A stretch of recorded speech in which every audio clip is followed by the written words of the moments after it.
बिस्मिल्लाहिर्रहमानिर्रहीम। Today's topic of discussion is surgery MCQs point.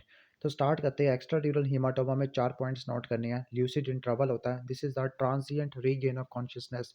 Lemon या by convex opacity होता है। टेम्पोरल लोब की इंजरी होता है, हाई इंडिविजुअल में होता है, हाई इंडिविजुअल में नहीं, यंग इंडिविजुअल में हाई एनर्जी फोर्स की वजह से होता है। 4 पॉइंट ऑफ सब ड्यूरल हीमाटोमा, कोई ल्यूसिड इंटरवल नहीं होता। क्रिसेंट, कॉनकेवो कन्वेक्स, बनाना शेप या डी शेप देखने को मिलता है, जबकि लेमन शेप उसमें था। ओके, फ्रंटल लोब की इंजरी होती है, ओल्ड एज में होती है, एंटीकोगुलेंट की हिस्ट्री होती है। नीमोथोरैक्स में हाइपर रेजोनेंट परकशन नॉट होता है, हीमोथोरैक्स में ब्रूजिंग होती है, डल परकशन नॉट होता है, हाइपोटेंशन होता है। कार्डिक टेम्पोराट के अंदर पेनिट्रेटिंग वुंड होता है, फोर्थ या फिफ्थ इंटरकोस्टल स्पेस में रेस जेवीपी होती है, मफल्ड हार्ट साउंड होती है। रेक्टल कैंसर, ओके, तो total length of rectum 15 centimetre है, यानी अगर ट्यूमर अपर 10 सेंटीमीटर के अंदर होगा तो आपने इंटीरियर रिसेक्शन करनी होती है, यानी अगर tumour more than 5 centimetre from the anal verge तो आपने क्या करना होता है, लो एंटीरियर रिसेक्शन है। अगर लेस देन और इक्वल टू 5 सेंटीमीटर है तो आपने ईपीआर करना होता है। फॉर एग्जांपल अगर ट्यूमर अगर 6 सेंटीमीटर है तो आपने इंटीरियर रिसेक्शन करना होता है। अपर 2/3 में एआर यानी इंटीरियर रिसेक्शन, लोअर 1/3 में एपीआर एब्डोमिनोपेनिनियल रिसेक्शन है। अल्नर नर्व को म्यूजिशियन नर्व भी कहते हैं, मीडियन नर्व को लेबर नर्व भी कहते हैं, ये पेरिफेरल आई ऑफ हैंड है। सैफ्लिक वेन प्री एक्सियल वेन है, basilic vein post axial when होती है। सेराटस इंटीरियर बॉक्सर मसल होता है, पंचिंग करता होता है। लैटिसमस डोर्साई स्यूमर मसल है। ट्रापीजियस श्रगिंग मसल है। कोलिस फ्रैक्चर में डिनर फॉग डिफॉर्मिटी होता है। पुल्ड एल्बो कोल्ड एल्बो में होता है। एप लाइक डिफॉर्मिटी, ये आपको मीडियन नर्व की इंजरी में देखने को मिलती है, मंकी थंब डिफॉर्मिटी भी कहते हैं। एक्सिलरी नर्व को सर्कमफ्लेक्स नर्व भी कहते हैं। इंटरमस्कुलर इंजेक्शन डेल्टॉइड में लगता है, IV injection median cubital vein में लगता है। सर्जिकल नेक, ह्यूमरस की जो सर्जिकल नेक है वहाँ पे एक्सिलरी नर्व होती है, शाफ्ट में रेडियल होती है। ओके, इसके अलावा आपकी सुप्रा कोंडाइल रिच पे मीडियन नर्व होती है, मीडियल एपिकोंडाइल पे अल्नर नर्व होती है। Winging of scapula, okay, serratus interior के डैमेज होने की वजह से होता है। इंटीरियर एक्सिलरी फोल्ड में पेक्ट मेजर और पोस्टीरियर एक्सिलरी फोल्ड में लैटिसमस डोर्साई होता है। अब तमाम फ्रैक्चर में अपने रट्टा मार लेना। निमोनिक के एक्स भाई, ओके, एक्स भाई, आई एम नॉट एक्स भाई। ओके, एक्सरे, बी से ब्लड ट्रांसफ्यूजन, एच से हीमोस्टेसिस, ई से analgesia, antibiotic, IV fluid immobilisation है। ओपन फ्रैक्चर में आपने वेट ऐड करना है। वाश द वुंड, एक्सरसाइज और टेटनस प्रोफाइलैक्सिस है। डेफिनेटिव ट्रीटमेंट के अंदर रिडक्शन, स्टेबलाइजेशन और रिहेबिलिटेशन है। ऑल अनडिस्प्लेस्ड फ्रैक्चर है तो इसमें क्रीज आपको मिमोनिक क्रीज है, लाइक कास्ट या क्लोज रिडक्शन करनी होती है, एक्सरसाइज करनी होती है, एनाल्जेसिया, सप्लिमेंट्स और अर्ली मोबिलाइजेशन है। तमाम डिस्प्लेस स्ट्रक्चर में अगर यंग है तो ओपन रिडक्शन और इंटरनल फिक्सेशन है। एल्डरली में जॉइंट की रिप्लेसमेंट होती है। क्लियर, सही हो गया। तमाम जॉइंट की इंजरी में आपने एक्सरे कराना होता है, अगर अवेलेबल नहीं है तो आपने सीटी स्कैन कराना होता है। ठीक हो गया, okay. For all soft tissues, synovial ligament वगैरह, ओके, अगर कोई सॉफ्ट टिश्यू है, साइनोवियल लिगामेंट है, मैस है तो अल्ट्रासाउंड कराना है, अगर अवेलेबल नहीं है तो आपने एमआरआई कराना होता है एडवांस स्टेजेस के अंदर। बाकी डिटेल्स लिखी हुई है, okay. Like metabolic bone disease के लिए डेक्सा है। स्केलेटल ट्रॉमा में एक्सरे होता है, except spinal CT scan, spinal में आपने सीटी स्कैन कराना होता है। आर्टिकुलर कार्टिलेज के लिए एमआरआई है। रोटेटर कफ की इंजरी में अल्ट्रासाउंड, फिर आपका एमआरआई है। मैस लियन के लिए अल्ट्रासाउंड है। इन्फेक्शन के लिए अल्ट्रासाउंड, फिर एमआरआई है। मेटाबॉलिक बोन डिजीज के लिए एक्सरे, फिर आपने डेक्सा स्कैन वगैरह कराना होता है, ओके। इसके बाद नेक्स्ट हम आगे आ जाते हैं। ओके, सिस्टमिक सर्जरी के इंपॉर्टेंट नगेट्स वगैरह स्टार्ट कर लेते हैं फिर हम। Okay, GIT and abdomen nuggets है। तो जो इसोफिगस की परफोरेशन होती है मोस्टली इंस्ट्रूमेंटल होती है। फॉरेन बॉडी को जब रिमूव कर रहे होते हैं ना तब इसोफिगस रप्चर हो जाता है। तो इसमें क्या मिलेगा, सर्जिकल एम्फीसिमा मिलेगा नेक का और अपर चेस्ट का, ये पैथोग्नोमिक फीचर होता है। एक्सरे कराना होता है, गेस्ट्रोग्राफिन का कॉन्ट्रास्ट इस्तेमाल करना होता है। अगर नेगेटिव है तो डाइल्यूट बेरियम स्टडी या ओरल कॉन्ट्रास्ट सीटी स्कैन कराना होता है। अगर सर्वाइकल इसोफिगस की परफोरेशन है तो कंजर्वेटिव मैनेजमेंट है। अगर एब्सेस है तो आपने ड्रेन करनी होती है, पेनरोज ड्रेन आपने इस्तेमाल करनी है। लेकिन अगर एब्डोमिनल इसोफिगस का परफोरेशन है तो हमेशा सर्जरी करनी होती है। अदर इंडिकेशन ऑफ सर्जरी क्या होती है, नंबर 1 एक तो आपने एब्डोमिनल इसोफिगस है, नंबर 2 सेप्टिक लोड है, नंबर 3 मीडियास्टिनाइटिस है, नंबर 4 बोरहाफ सिंड्रोम है, नंबर 5 प्लूरा में ब्रीच हो गया। थोरेसिक इसोफेगस में कंजर्वेटिव मैनेजमेंट होता है, बट अबव 4 अगर आगे लाइक कौन कौन से अबव 4 है, लाइक आपका लार्ज सेप्टिक लोड, ये इंपॉर्टेंट है काफ़ी, okay. Mediastinitis, Boerhaave syndrome, pleura breach, surgery करनी होती है। इसोफेजियल परफोरेशन के बारे में, अगर 4 से लेकर 6 घंटे है तो डू प्राइमरी रिपेयर, हमेशा म्यूकोजा को अपने स्टिच करना होता है। अगर 12 घंटे से ज़्यादा का हो गया, 4 से 6 घंटे प्राइमरी रिपेयर, 12 घंटे से ज़्यादा का हो गया, एडिमा हो गया, तो प्रोक्सिमल एंड को बाहर लेके आना है और डिस्टल एंड को आपने क्लोज कर देना है। और फीडिंग के लिए आपने फीडिंग जुजुनोस्टोमी करनी होती है और कुछ दिन के बाद आपने क्लोन या जुजिनम का ग्राफ्ट लगा देना उसकी जगह पर, ओके। जिस प्रोक्सिमल एंड को आपने बाहर लाया था वहाँ से ट्रेन करना है बाय प्लेसिंग टी ट्यूब और लोकल ट्रेन्स। वाओ, अच्छे से समझाया। जो स्किल्ड अर्ली एंडोस्कोपी आपने कोरोसिव इंजरी में करनी होती है, रेगुलर फॉलो अप एंडोस्कोपी करनी है स्ट्रक्चर को देखने के लिए। Don't use NG aspiration in acute corrosive injury. Feeding jejunostomy आपने देनी होती है। इसोफेजियल डायवर्टिकुलर ट्रैक्शन हो सकती है, पल्शन हो सकती है, फाल्स डायवर्टिकुलम होते हैं। जेनिका डायवर्टिकुलम, पल्शन डायवर्टिकुलम है। फास्ट डायवर्टिकुलम होता है, क्लियंस ट्रायंगल में देखने को मिलता है, थायरोफारिंजिस क्रिकोफारिंजिस के। स्लोली प्रोग्रेसिव डिस्फेजिया होता है with the regurgitation of undigested food between the meal. और फुल स्मेलिंग ब्रेथ होती है, हाइलेटोसिस देखने को मिलता है जिसकी वजह से लंग में एब्सेस हो सकती है। और ट्रैकिया की कंप्रेशन आपको देखने को मिल सकती है। कि डायग्नोस कैसे करोगे आप, बेरियम स्वैलो से करोगे। Okay, endoscopy is contraindicated. Okay, endoscopy क्या होती है इसमें, कॉन्ट्राइंडिकेट होती है जेनिका डायवर्टिकुलम में, अदरवाइज ये फट जाएगा। बेरियम स्वैलो से डायग्नोस करना होता है। ट्रीटमेंट में क्रिको फ्रेंजियल मायोटोमी आ जाएगा विद एक्ससीजन ऑफ पाउच है। Failure of cricopharyngeus to relax during the swallowing, तो प्रेशर बढ़ेगा और डायवर्टिकुलम हो जाएगा। That is why this is called pulsion diverticulum. Pressure बढ़ने की वजह से होता है। Young patient with dysphagia solids के लिए लिक्विड्स के लिए रिगर्जिटेशन एक्लेजिया कार्डिया होता है।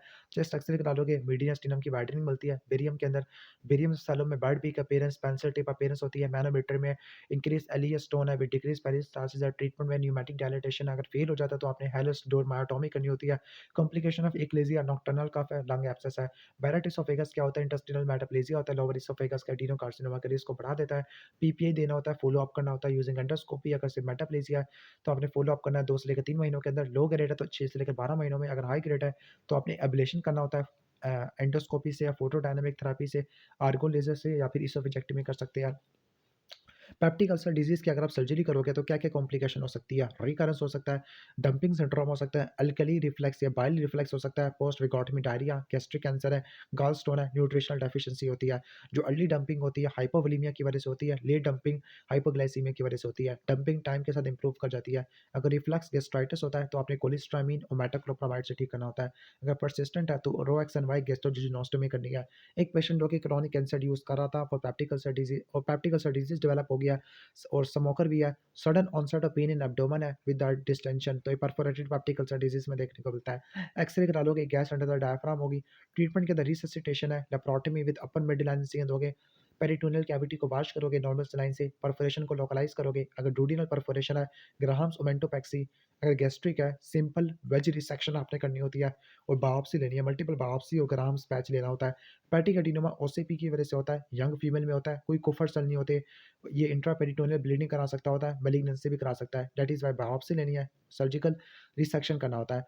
फोकल नोडुलर हाइपोप्लेजिया ट्रॉमा से एसोसिएटेड होता है। सेंट्रल स्टीलियड सकार होता है विद रेडिएटिंग सेप्टा जो कि मैस एफर प्रोड्यूस करते हैं। इसमें कुफर सेल है, that is why it is detected by sulphur colloid nuclear scan होता है। प्री मैलिग्नेंट नहीं होता, ट्रीटमेंट की ज़रूरत नहीं होती। Dilated intrahepatic duct because of congenital hepatic fibrosis, तो एक कैरोली डिजीज में होती है, बाइल की स्टोन की फॉर्मेशन होती है। अगर इन्फेक्शन हो गया तो एंटीबायोटिक से ठीक करना होता है, बाइल को ड्रेन करना होता है। और फिर आपने क्या करना होता है ट्रीटमेंट के अंदर, लाइक अगर इन्फेक्शन है तो आपने एंटीबायोटिक लाइक कोलेंजाइटिस वगैरह, बाइल को ड्रेन किया और लीवर के सेगमेंट को उड़ा सकते हैं, लीवर ट्रांसप्लांटेशन करते हैं।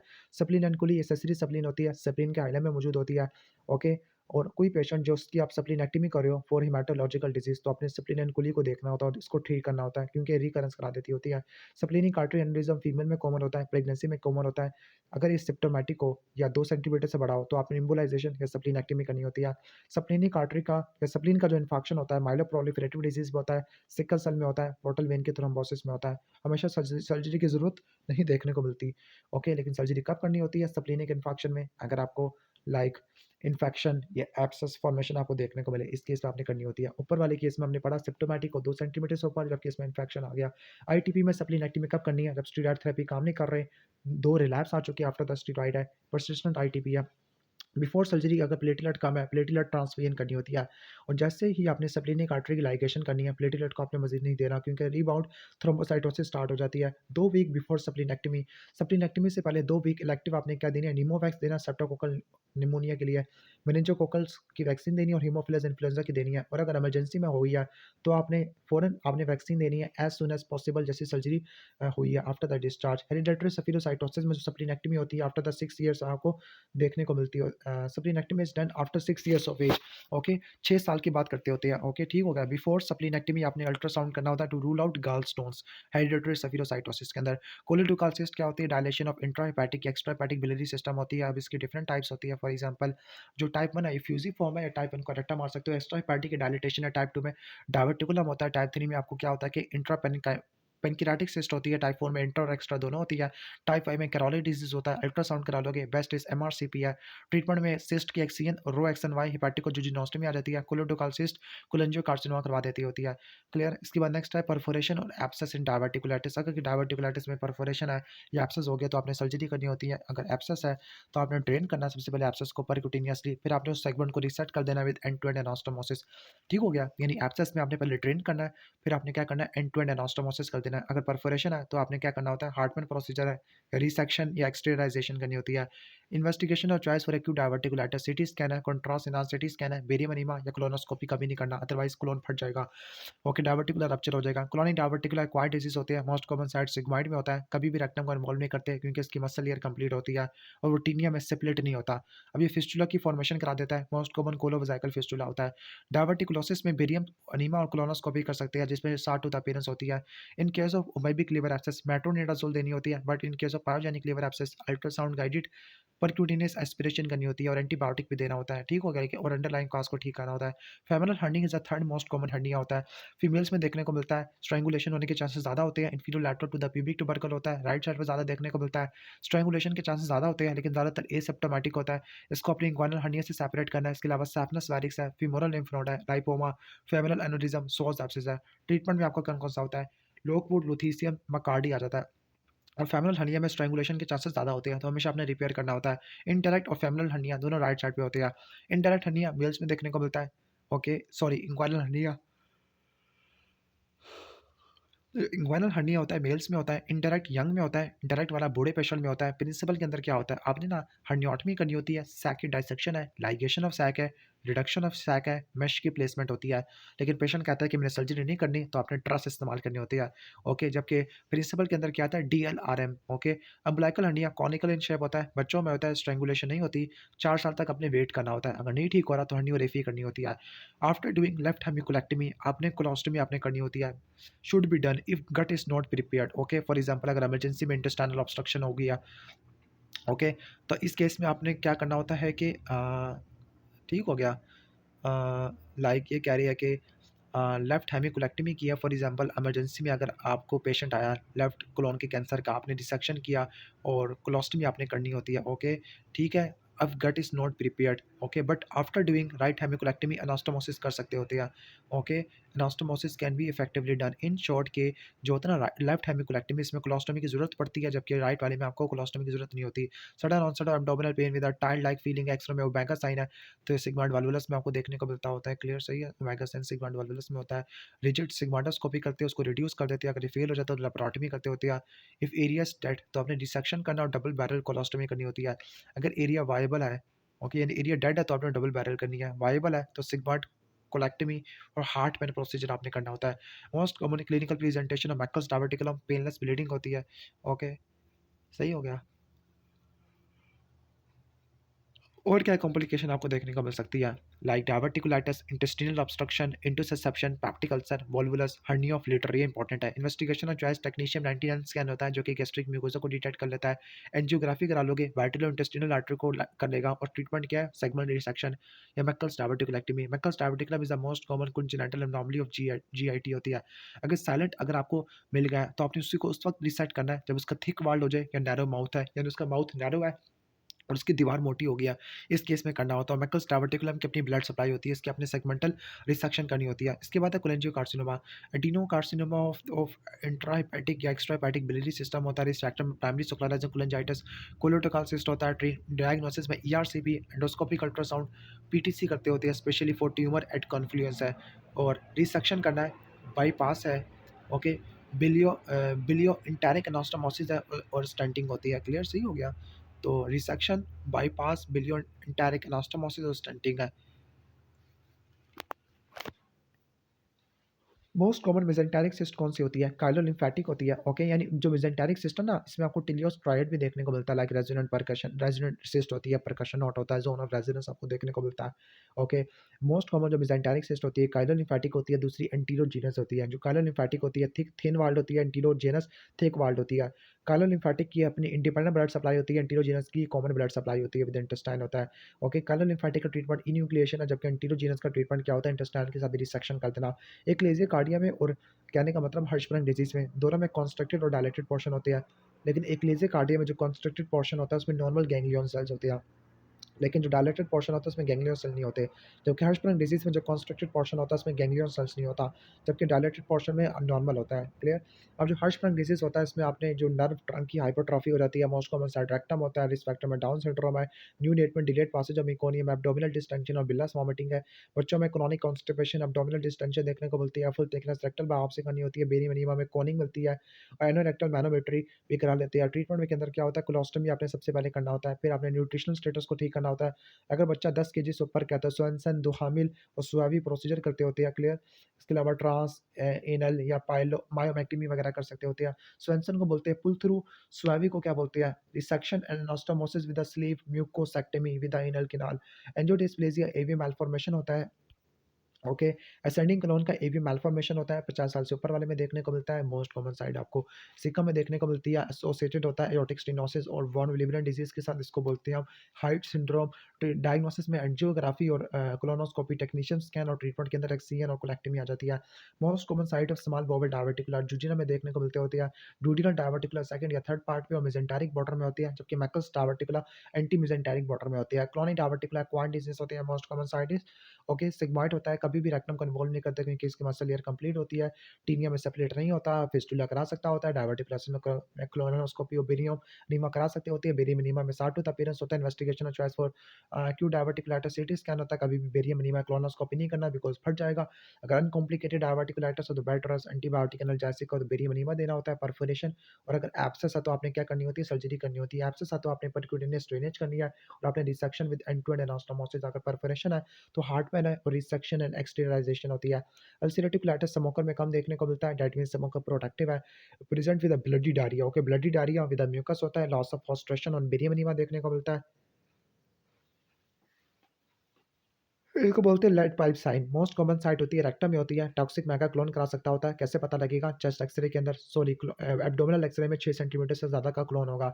सर्जरी कब करनी है, जब डिस्प्लेजिया या neoplasia, perforation, intestinal perforation, peritonitis, neoplasia, severe disease है, स्टीरॉयड डिपेंडेंट है, एक्स्ट्रा इंटेस्टिनल मैनिफेस्टेशन है, फीवर, टैकीकार्डिया, हाइपोअल्बुमिनिया यानी सीवियर डिजीज है। ओके, ट्रू लविट्स क्राइटेरिया के मुताबिक सर्जरी के अंदर क्या होता है, total proctocolectomy with ileo anal pouch anastomosis है, प्रेफर्ड ये करते हैं। इसके अलावा total proctocolectomy with end ileo, end ileostomy भी करते हैं, यानी एंडिलियोस्टमी किस में करते हैं, बूढ़े पेशेंट में करते होते हैं। या रेक्टल एनल डाइसेक्शन या कोलेक्टमी विद इलियोनल या वगैरह पढ़ लेना आप। इसके अलावा ileostomy with continent intra abdominal pouch, इसको बोलते हैं Kock's operation. Risk of malignant transformation कब बढ़ती होती है, अगर किसी को पैनकोलाइटिस है, डिजीज बच्चों में स्टार्ट हो रहा है या लॉन्ग ड्यूरेशन है। पैनकोलाइटिस बच्चों में स्टार्ट हो रहा है या लॉन्ग ड्यूरेशन है। ओवरऑल रिस्क 3.5 होता है। ओके, 2% एट ईयर्स, ये थोड़ा मुश्किल हो जाएगा याद करना। ओके, कोलोनोस्कोपी आपने हर अपने क्या करनी होती है, हर 10 साल बाद करानी होती है। If the signs of dysplasia अगर मिल गया तो आपने सर्जरी करनी होती है। Role of colonoscopy in ulcerative colitis, ulcerative colitis में कोलोनोस्कोपी का क्या रोल होता है। Number 1, proximal extent of disease को देखना। ओके, नंबर 2, आपने इसको क्रॉन से देखना होता है, यानी कोलोनोस्कोपी क्यों करते हैं, एक्सटेंट को देखना, क्रॉन से डिफरेंशिएट करना, थेरेपी का रिस्पॉन्ड को देखना, कोई मेलिग्नेंसी को देखना। कभी भी कोलोनोस्कोपी टॉक्सिक मेगा क्लोन में नहीं करानी होती। Palpable mass in the right iliac fossa, क्या-क्या डिफरेंशियल होते हैं, क्रॉन्स डिजीज, इलियोसिकल ट्यूबरक्लोसिस है। ओके, लाइक अ, इसके अलावा लिम्फोमा हो सकता है, कार्सिनोमा फेसिकम, अपेंडिकुलर मैस है, किटिनोमाइसिस हो सकता है। ग्रिड आयरन अपेंडेक्टमी के लिए करते होते हैं। और इसमें कौन सी नर्व डैमेज हो सकती है, ilio hypogastric nerve is vulnerable to the damage है। Okay, and so right indirect inguinal hernia the complication of this. Okay, तो इसकी वजह से क्या राइट इंगुइनल हर्निया हो जाएगा। ओके, इसके बाद है कि जो ग्रिड आयरन सीन है ना, इसमें स्किन, सबक्यूटेनियस टिश्यू, फेशिया और एक्सटर्नल ऑब्लिक मसल को कट कर देती है और इंटरनल ऑब्लिक को ट्रांसवर्स एब्डोमिनस को सेपरेट कर देती है। ओके, इसके बाद नेक्स्ट आ लेते हैं रदरफोर्ड मॉरिसन इंसिजन, ये पैरा या रिट्रोसिकल के लिए देते होते हैं या फिक्स्ड अपेंडिक्स में देते होते हैं। लेंस इंसिजन, ट्रांसवर्स इंसिजन होता है 2 सेंटीमीटर बिलो द अम्बिलिकस होता है। लो मिड लेंस इंसिजन जब यूज़ करते हैं जब डायग्नोसिस डाउट में होता है। इलियो-इंग्वाइनल नर्व हर्निया के रिपेयर में डैमेज होती है, अगर ये डैमेज होगी ना तो इसकी वजह से रूट ऑफ वीनस में एनेस्थीसिया हो जाएगा। जबकि इलियो हाइपोगैस्ट्रिक नर्व में क्या होता है, राइट इंडायरेक्ट इंगुइनल हर्नियाओं को देखने को मिल सकता होता है। एक्यूट अपेंडिसाइटिस में क्या-क्या साइन देखने को मिलते हैं, pointing sign, Rovsing sign, psoas sign, obturator sign. जो सॉस साइन होता है ना, ये आपको रिट्रोसिकल अपेंडिक्स में देखने को मिलता है। ओके, इसमें पेन होता है आपको एक्सटेंशन पे, जबकि फ्लेन फ्लेक्शन पे या इंटरनल रोटेशन पे या तो आपका कौन सा होता है, ऑब्चुलेटर साइन आपको देखने को मिलता है, पेल्विक अपेंडिक्स में देखने को मिलता है। रॉफ्सिंग साइन ये आपका आ गया। ओके, रॉफ्सिंग साइन है कि palpation of left iliac fossa की वजह से राइट इलिक फोसा में पेन हो रहा है। सो साइन में क्या होता है, हिप की एक्सटेंशन से पेन बढ़ जाता है। रिट्रोसेकल अपेंडिक्स में होता है, हिप की फ्रैक्शन से और इंटरनल रोटेशन से पेन बढ़ रहा है, तो वो पैल्विक अपेंडिक्स में देखने को मिलता है। ओके, ठीक हो गया, ऑब्चुलेटर साइन होता है। Most common location of appendix retrocecal होती है, फिर आपको पेल्विस में देखने को मिलती है। In post ileal position of appendix not typical symptom of acute appendicitis होते हैं। ओके, पोस्ट एलियल पोजीशन में कोई एपेंडिसाइटिस के सिम्टम नहीं होते, डायरिया होता है। Most common tumour of appendix carcinoid होता है। ओके, मोस्ट कॉमन लोकेशन आपकी डिस्टल पार्ट ऑफ अपेंडिक्स होती है। कार्सिनोइड ट्यूमर अपेंडिक्स में देखने को मिलता है, अगर 2 सेंटीमीटर से कम का तो अपेंडेक्टमी, 2 से ज़्यादा का है तो आपने राइट हेमिकोलेक्टमी करनी होती है। कार्सिनोइड ट्यूमर रेडियली मेटास्टेसाइज होती है। एडिनोकार्सिनोमा ऑफ अपेंडिक्स में आपने क्या करनी होती है, हेमिकोलेक्टमी करनी होती है। फॉर अपेंडिकुलर फ्लेगमोर ओशनल शेलिन रेजिमन आपने करना होता है। क्लियर, सही हो गया। इसके बाद नेक्स्ट हम आगे चलते होती है लाइक ऑर्थोनेगिट्स है। New born with uneven gluteal fold, new born है, इसके अनइवन ग्लूटियल फोल्ड है। ओके, अगला पॉइंट है कि एब्डक्शन में लिमिटेशन है, लिम्फ है, पॉजिटिव बार्लो ओर्टिनरी टेस्ट है, तो developmental dysplasia of hip joint आता है, अल्ट्रासाउंड करना है। फीमेल्स में ज़्यादा कॉमन होता है। ट्रीटमेंट कैसे करना होता है, पावलिक हार्नेस है, लाइक फ्लेक्शन एब्डक्शन। ओके, यानी mnemonic fab, flexion abduction splinting करनी है विद पावलिक हार्नेस है। After 1 year open reduction with bony realignment by the spica cast होती है। 2 साल से ऊपर का बच्चा है, लिम्फ है, पेन इन द ग्रोइन नी या थाई है, और एबनॉर्मल गेट है, यानी लिम्फ है, पेन इन ग्रोइन है, तो और एबनॉर्मल गेट है, लाइक पार्थिस डिजीज में होता है। एपी या लैटरल एक्सरे कराना होता है। स्मॉल और डेंस फीमोरल हेड होता है, जो होता है लेग पैर्थीस डिजीज होता है। Okay, avascular necrosis of epiphysis of femur होता है। अगर बूढ़ा नहीं, एडोलेसेंट मेल है, उसको भी लिम्फ है, लिम्फ तो सब में आ रहा है, लेकिन अगर पेन इन ग्रोइन था और 2 साल से ऊपर वाला बच्चा था, एबनॉर्मल गेट था, तो लेग पैर्थीस आ जाएगा। एडल्ट है, लिम्फ है, पेन इन ग्रोइन है, और लेग्स में की एक्सटर्नल रोटेशन हो गई है, तो स्लिप्ड कैपिटल फीमोरल एपिफाइसिस होता है, यानी एपिफाइसिस और मेटाफाइसिस में डिसलोकेशन हो गई है। एक्सरे कराना होता है, इमरजेंसी रिपेयर करना होता है। Young child after respiratory track infection है, लेग की मूवमेंट रिड्यूस हो गया है, पेनफुल लेग है। ओके, फ्लैक्श एबडक्शन और एक्सटर्नल रोटेशन है, तो ये सेप्टिक आर्थराइटिस में होता है। फ्रैक्चर जिसमें एक साइड की हड्डी बेंट हो जाती है, दूसरी फ्रैक्चर हो जाती है, तो एक ग्रीन स्टेक फ्रैक्चर होता है। कॉर्टेक्स पार्शियली ब्रोंकर होता है। इसके बाद है कि एबडक्टेड आर्म में प्रोमिनेंट एक्रोपियन होता है, प्रोमिनेंट एक्रोपियन होता है, एक्सटर्नली रोटेटेड होता है। ओके, यानी अगर एबडक्टेड आर्म है, प्रोमिनेंट एक्रोमियन एक्सटर्नली रोटेटेड है, just like shaking hand position after injury to the shoulder, तो इंटीरियर डिसलोकेशन में आपको देखने को मिलता है। एबडक्शन और एक्सटर्नल रोटेशन होता है। आपने लैटरल आईपी एक्सरे कराना होता है, और टीएलएस को फॉलो करना होता है। क्लोज रिडक्शन कैसे करोगे, शोल्डर जॉइंट की डिसलोकेशन की कोचर मेथड ऑफ टीयर है। Okay, hanging drop, hanging arm gravitational method है, तो पहला तो कोचर मेथड है, दूसरा हैंगिंग आर्म या ग्रेविटेशन मेथड है, और तीसरा हिपोक्राइट मेथड है। ओके, निमोनिक है KHH। Okay, Kocher method of tear, hanging arm method, और इसके अलावा हिपोक्रेटिक मेथड। कॉम्प्लिकेशन क्या होती है, इसमें नर्व डैमेज हो जाएगी, लाइक एक्सिलरी या ब्रेकियल प्लेक्सस की नर्व डैमेज हो जाती होती है। किसमें, लाइक शोल्डर की डिसलोकेशन में एक्सिलरी या ब्रेकियल प्लेक्सस है। मसल की इंजरी होती है, सुप्रास्पाइनेटिक्स की रिकरेंट डिसलोकेशन होती है। बोन डैमेज हो जाएगा तो कंप्रेशन फ्रैक्चर हो जाएगा। कार्टिलेज में क्या होता है कि ग्लिनार्ड लैब्रम की इंजरी हो जाती है, जिसको बोलते हैं बेनकार्डियन। एंड एडक्टेड आर्म है, इंटरनल रोटेटेड यानी ऑपोजिट है उससे, after the attack of epilepsy. Epilepsy की बात है तो पोस्टीरियर डिसलोकेशन ऑफ शोल्डर होता है। ह्यूमरल शाफ्ट में रेडियल नर्व डैमेज होती है। 2 से लेकर 3 हफ्ते का कंजर्वेटिव मैनेजमेंट होता है विद सप्लीमेंट्स। इमीडिएट सर्जरी करनी है अगर ब्रेकियल आर्टरी इन्वॉल्व हो गई है। रेडियल नर्व में आपने कंजर्वेटिव मैनेजमेंट करना होता है, लेकिन ठीक नहीं हो रहा तो आपने अल्नर नर्व ग्राफ्ट लेना होता है। सॉरी, अल्नर नर्व नहीं, यूज नर्व ग्राफ्ट स्यूडन नर्व का होता है। यंग चाइल्ड है, fall on outstretch hand, supracondylar fracture होता है, 97% एक्सटेंशन होता है, 3% फ्लेक्शन होता है। ओके, टाइप 3 में कंप्लीट डिस्प्लेसमेंट आपको देखने को मिलती होती है, कंप्लीट रिडक्शन करनी होती है, लेकिन अगर ये फेल हो जाता है, वास्कुलर इंजरी है, तो अपने open reduction with internal fixation है। ओके, उसके अलावा की वार्ड से फिक्सेशन करनी होती है। क्या क्या कॉम्प्लिकेशन होती है सुप्राकोंडाइलर फ्रैक्चर की, लाइक आपको अर्ली कॉम्प्लिकेशन के अंदर नर्व्स की इंजरी हो सकती है, लाइक आपकी मीडियन अल्नर या रेडियल नर्व है। आर्टरीज में ब्रेकियल आर्टरी या वोकमैन इस्कीमिक कॉन्ट्रैक्चर है, कंपार्टमेंट सिंड्रोम हो जाता है, सॉफ्ट टिश्यू इंजरी या वुंड का इन्फेक्शन आपको देखने को मिलता होता है, या हीमार्थ्रोसिस भी आपको देखने को मिलती होती है। क्लियर, नॉन डिलेड कॉम्प्लिकेशन में नॉन यूनियन आपको देखने को मिलता है। ओके, हड्डियाँ, यानी इसका मतलब है हड्डियाँ से फ्यूज नहीं हुई। ओके, या फिर मैल यूनियन है, डिलेड यूनियन है, जॉइंट की एट्रोफी है, सूडक एट्रोफी है, मायोसाइटिस ओसिफिकेंस होता है। Mal nutrition in case of supracondylar fracture, तो उसकी वजह से क्यूबिटस वायरस हो जाता है, गन स्टॉक डिफॉर्मिटी है। Anterior interosseous vein is the most common nerve injury in the supracondylar fracture आपको देखने को मिलता होता है। वुक वेन इस्कीमिक कॉन्ट्रैक्चर क्या होते हैं, परमानेंट फ्लेक्चर कॉन्ट्रैक्शन होते हैं। ओके, हैंड्स और रिस्ट के होते हैं, जिसकी वजह से क्या होता है, क्ला हैंड होता है because of compromise of brachial artery leading to muscle fibrosis. Old age osteoporosis का followed outstretch and dinner fork deformity या डिनोफॉग डिमॉर्बिटी कोलिस में देखने को मिलती है। Extra articular manifestation of lower part of radius. Okay, इसके अलावा आपने नॉन ऑपरेटिव मैनेजमेंट में वॉलर फोरआर्म है। ओके, वोलर फोरआर्म सप्लीमेंट्स आपने इस्तेमाल करने होते हैं। वुकमैन स्कीमिंग कॉन्ट्रैक्चर का नहीं, ये तो उसका है। डिनोफॉग डिफॉर्मिटी कोलिस का। नॉन ऑपरेटिव में वोलर फोरआर्म सप्लीमेंट्स आपने इस्तेमाल करने हैं। क्रॉस रिडक्शन करनी है, कास्ट वगैरह लेना होता है। या ऑपरेटिव में आपने इंटरनल फिक्सेशन की वाइड से आपने करनी होती है। ओल्ड एज है, फॉल ऑन फ्लेक्स स्टैंड है तो सीमित फ्रैक्चर होता है। Young age of fall on outstretch hand है, रिस्ट पेन और टेंडरनेस है, नॉट बेगल सनम बॉक्स ये आपको उसके पॉइंट का फ्रैक्चर होता है। ड्यू एक्सरे है, x-ray will be absolutely normal अगर फ्रैक्चर फ्रैक्चर ऑब्वियस होता है 2 से लेकर 3 हफ्ते की बात होता है। इसका ट्रीटमेंट क्या होता है? Thumb. Okay,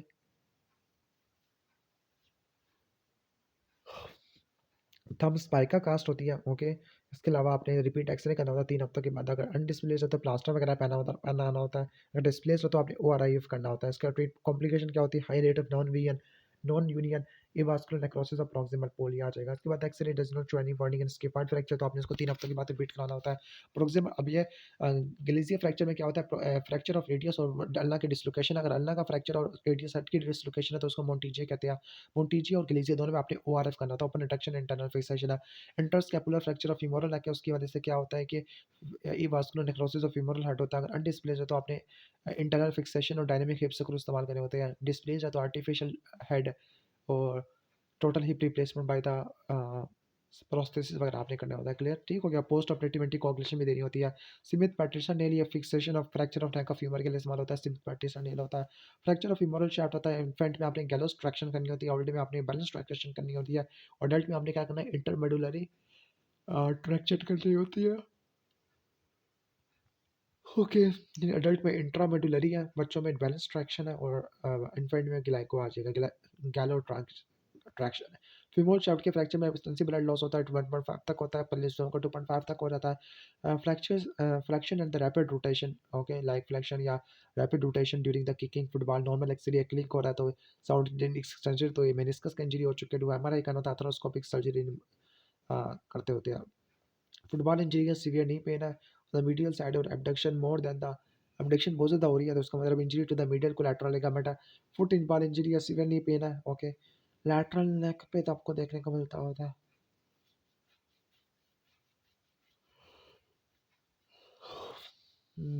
football injury severe pain है।